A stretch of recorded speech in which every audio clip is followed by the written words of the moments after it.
Here's a chart from a magazine article in 1978 in Scientific American. The whole issue that month was devoted to evolution. And in the chapter on mammal evolution, we had this chart.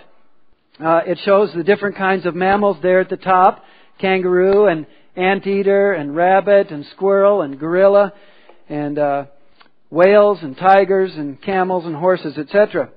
The blue bars coming down are showing us how deep down in the fossil record those creatures appear. And then you'll notice that there are some blue dotted lines that connect some of these blue bars to creatures that they don't know what look like, some creatures that they have an idea, and then they're all connected to a common ancestor, which they don't have a name for or a picture of.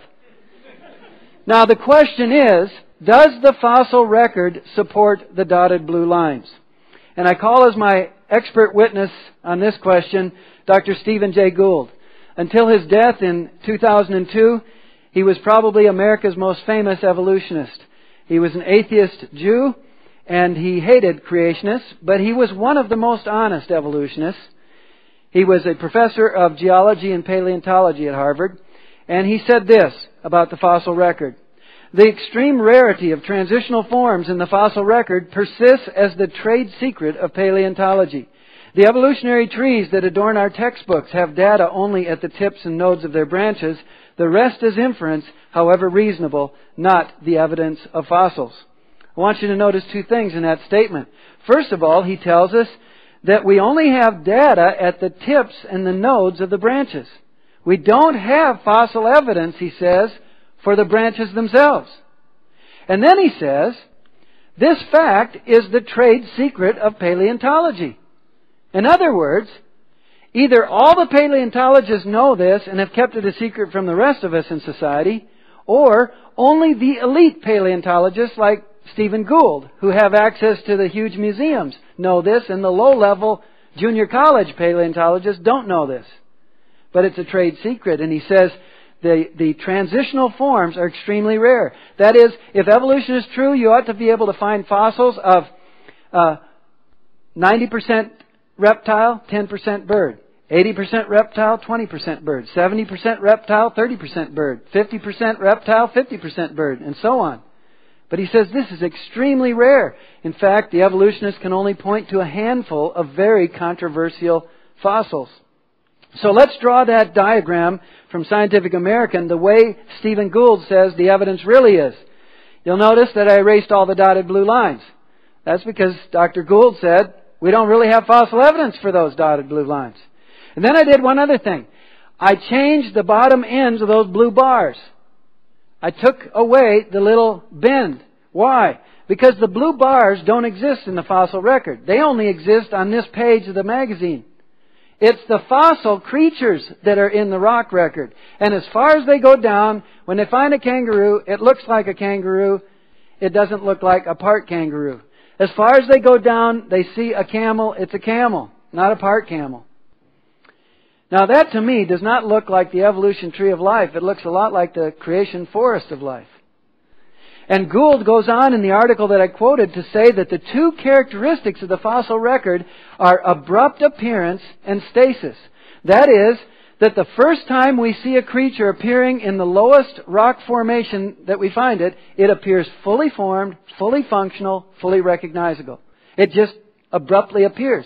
And then as we come up through the rock records, as long as we see that creature, it basically stays the same. Oh, a little bit of variety, but it's basically the same creature. Now, I mentioned that the evolutionists do have some fossil evidence that they put forth for evolution. It's rare, but here's one of the evidences. Phil Gingrich, writing in the Journal for Geological Education, a journal for science teachers, he had this picture of this creature that looked like a transitional form between a land animal and a whale. Evolutionists believe that whales evolved from land animals. And you can see that it is on its way to becoming a whale. Its rear end is definitely moving in that direction. It's already on a fish diet. The front legs are still land animal, though.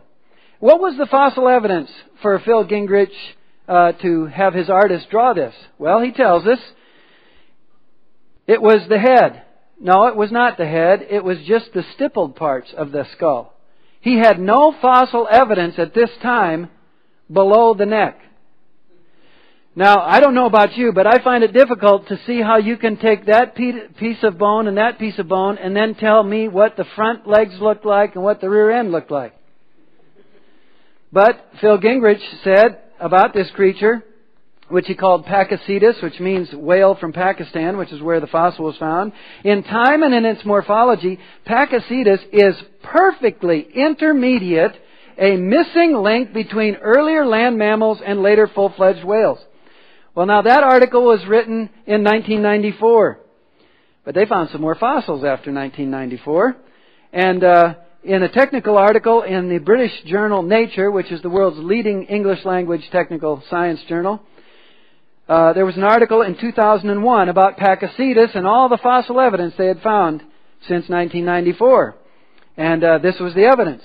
Looks a lot like a whale to me, doesn't it? And by our study of anatomy, the scientists can guess pretty well what this creature looked like when it was alive. And they said these were terrestrial mammals, that is land-based mammals, no more amphibious than a tapir. Kind of like a pig. I don't know if you've been down to the ocean side recently, but I haven't seen any pigs swimming in the ocean recently. So this is a case of misinterpreted fossil evidence.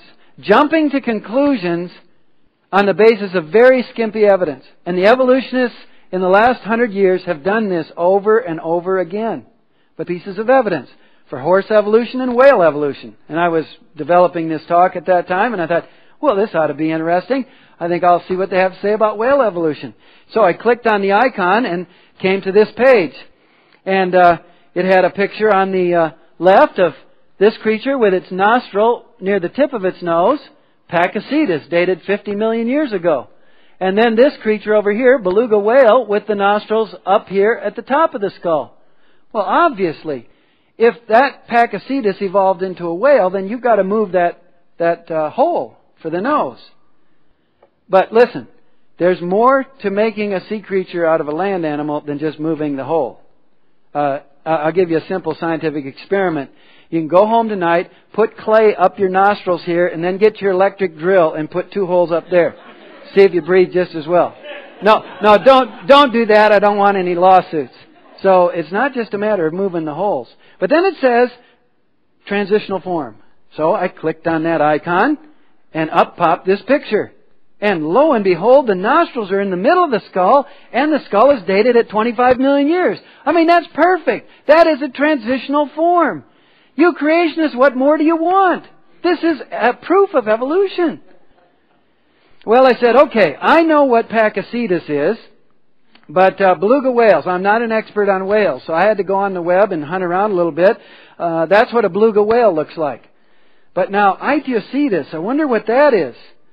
They didn't have any information right there at that place on the Berkeley website, so I hunted around a little bit, found out that Aetiocetus was called somewhere else on the Berkeley website and also on another website about whales, that it was the earliest baleen whale.